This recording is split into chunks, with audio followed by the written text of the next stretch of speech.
Hi everyone, welcome back to my channel. Do you think working this complex column inside this building is very difficult, or it's only for professional SketchUp user? Actually not.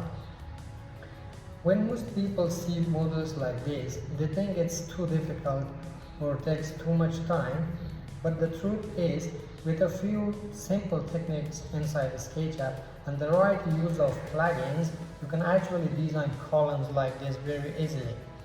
Stay until the end of this video because I will show you one very important trick about using plugins properly that can speed up your workflow.